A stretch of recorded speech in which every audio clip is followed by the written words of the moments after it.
Hi class, sorry for the scratchiness of my voice. For 1984, we're going to pick up where we didn't necessarily finish in class, or if you're the yellow block, you can use this as a review video. So, if we go back to the Thought Police, again, they're part of the Ministry of Love, at the big building, the barbed wire. They're there to find thought criminals, right, and thought crime. They can listen in on any telescreen, the two-way devices, or they can be embedded in the culture. They can be basically spies, so you don't really know who anybody is. Remember, with thought crime, it's merely thinking against the party, or thinking about the party, or thinking about committing a crime, and that carries as much guilt as the action itself. So the idea of let's stop the crime before it happens. And the punishment for this is not just death, right? It is death. But more than that, it's being vaporized. The idea that you're going to be totally atoms separated, you are no corporeal body, nothing. And then they're going to erase all record of you from the Hall of Records, whereas Winston works. And no one can acknowledge the fact that you ever existed, or else now they're committing a thought crime. So again, it's the utter elimination of you if you think or do anything that is against the party. And so that gives us one of the questions, right, based off a quote: nothing was illegal since there were no longer any laws, right? And what's the effect of that? How does that shape the society, knowing that there are no laws, yet there are people looking for thought crime? So again, something to ponder. If we go to our next idea, it's the Junior Anti-Sex League. They're identified again by their scarlet sashes. Typically, this is just the women. It's not about the men. They have an open dislike of sex and affection. Right? And again, it's about setting that kind of societal or peer understanding of it. Right? It's the outward show of it. They're considered to be amateur spies, or like when we think of it, there's the junior spies, which kids are in up until 16 or 17, and then typically the girls may join the Junior Anti-Sex League, and they may eventually become thought police. So that's how Winston kind of sees this playing out.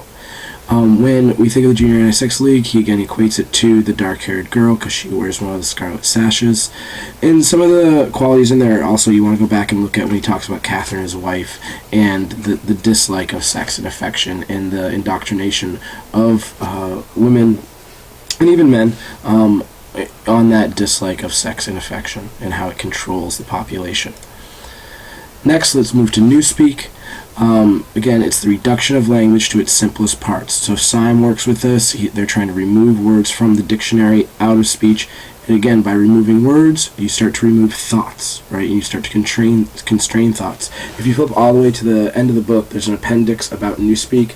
It's pretty cool. It's nice, and it works way out. Again, Orwell he really liked language and language theory. So this is kind of a side project that's part of 1984 as well. When we think of Newspeak, we also want to think about how our language changes, right? And are we doing things similar to Newspeak at times? But again, it's that reduction of language, thereby reducing thought, thereby reducing thought crime. When we think of the Victory products, we see Victory cigarettes, Victory gin, the Victory apartments that Winston lives in. All these things have this good, hooray, victory, we're winning name to it, but when we think about the products, the cigarettes are falling apart, the gin is greasy, the apartments are running down. So by putting positive names on, low quality products, again, that changes the perception of what they are. Right? Even though you have these things, you're like, well, we're winning, we're doing good, and if this is what winning is, it becomes the norm, it becomes the standard of what life is. Right? Telescreens. With this one, again, it's the two-way communication devices for both audio and video, right? So it can communicate audio and video, and also can see whatever's in the room. Telescreens are only for party members, so inner party, outer party. Proletariats do not have telescreens. All party members have to have one in their apartment or in their public places, and then they're also located in hallways, in parks, in general public areas, because they're monitored by the Thought Police. What makes Winston's apartment a little different is he has that little nook that he can tuck himself into and write in his diary. Right, so he carves out that little bit of space, but otherwise he's always pretty much being watched. Typically, these are going to be fruity voices pouring out news, directives, sort of programming of how the party is doing, how Oceania is doing. So when you're not necessarily, you don't watch it for entertainment, it's just on, right? It's pouring out this information all the time, and you can't turn it off, right? So you can't put a sheet over it. It's something is always on, and they even say you can turn down the volume a little bit, but you're always still going to hear it. So it's that sort of ever-present monitoring device, and you being immersed with the propaganda and media that the party wants you to hear. And we saw in that little image of Winston doing the physical jerks.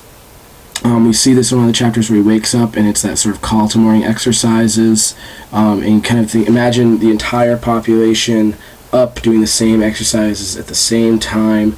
That we're communal spirit, we're in it together sort of feeling that they're all going through the same processes.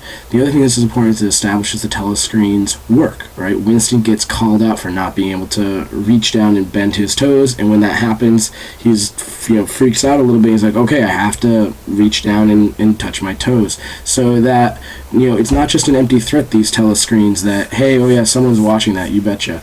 No, we actually get to see, we the reader get to see that, yes, they are watching it, so they are an actual threat to this sort of privacy, or to Winston being a thought criminal. Slogans. 3 big slogans. They're repeated in the first part here a few times. War is peace, freedom is slavery, ignorance is strength. They're on the ministries in big letters. They define the society. What you want to do is be able to think, how are these true statements, or how can they be true statements? It's all about interpretation in words, and how these statements, again, change the populace's understanding of what words mean and what the society is doing. For example, war is peace.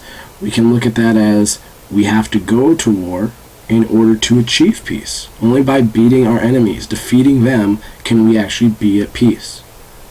We can also make the claim by going out to war, by sending, going to other countries in order to fight. At home, we can establish peace, right? But the idea that in order to have peace, we must have war, and they are the same thing.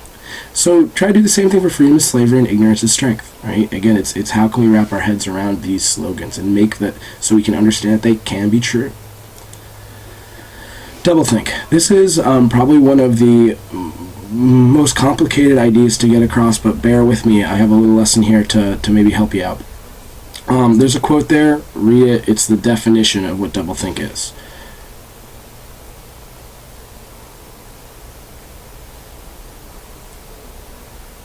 Okay, so to break it down, 2 truths, 2 ideas that are valid, and having them in your head at the same time, right? And you have to switch back and forth from one to the other, because if you say the wrong one, right, then maybe that's a thought crime, you'll be vaporized.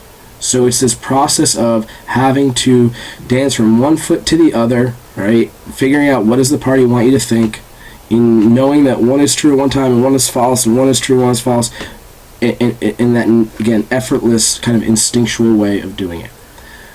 Let's go through some examples. Here's this image. So what do you see? Well, you might see an old woman. Here's her chin down here, right? Here's her mouth. Come up, here's her nose. There's one eye. Here's her head. She's wearing this big shawl back here, right? We have another eye over there. Or maybe you see a young woman. Here's a necklace, right? And she's wearing this jacket, and here's her neckline.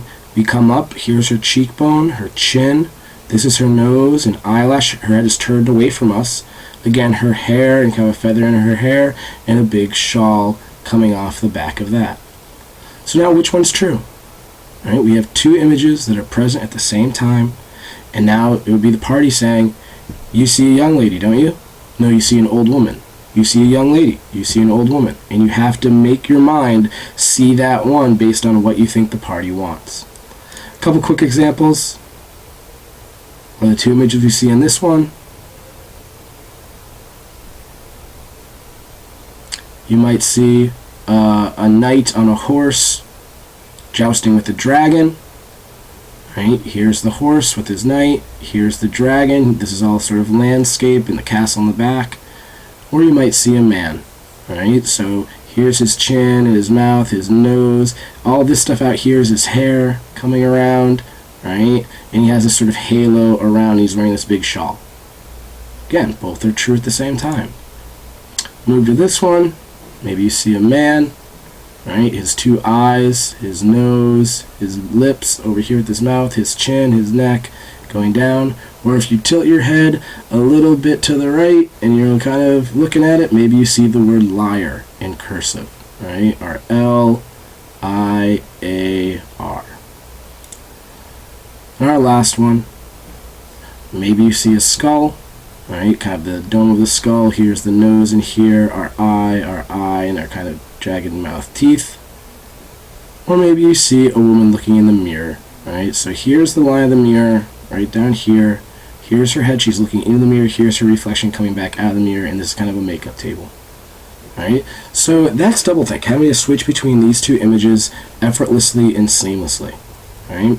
And that's pretty much, if you had to do that nonstop every day, how's that going to affect your mentality? How's that going to affect, your ability to think about other things, to be creative, to ask questions, right? And that's what the party wants, is tiring you out. 2 minutes of hate is pretty important. With that 2 minutes of hate, you want to understand what it is and what's going on with it. And you want to look at, again, this next little question. I'll go back quickly. Why would they have that? What's the purpose of it? And then when we look at characters, you want to make sure you understand Winston, the dark-haired girl, and O'Brien. Right? What defines them? How does Winston, what is he as our protagonist? What qualities does he have versus this dark-haired girl? Right? What qualities does she have, and how does Winston feel about her versus O'Brien? What qualities does he, Winston see in O'Brien? Does he like him, not like him, etc.? So these are our three main. Yes, there are other characters. The Parson family being the sort of typical family of Oceania. Syme being a not competitor, but a friend of Winston, someone that we can kind of compare Winston to. With that, we have a couple other people with Ampleforth, that sort of stuff. We get to some of the proles later on that we get. So have those in mind, but these are our three main characters that you really want to make sure you know about. I can zoom in here for a second just so you can kind of see them. One of the questions is with this idea of writing and communication, right? Why is it important for Winston to write in the diary? Right? That's how we start, and he's writing this for us. We're reading his story that he's writing down for us. So something for you to kind of consider as you go. So we'll just zoom through these very quickly, and that's the end of our presentation. So again, you can look back at this, you can listen to it, hopefully I've explained it, but it answers some of your questions, but be sure to ask other questions as we go.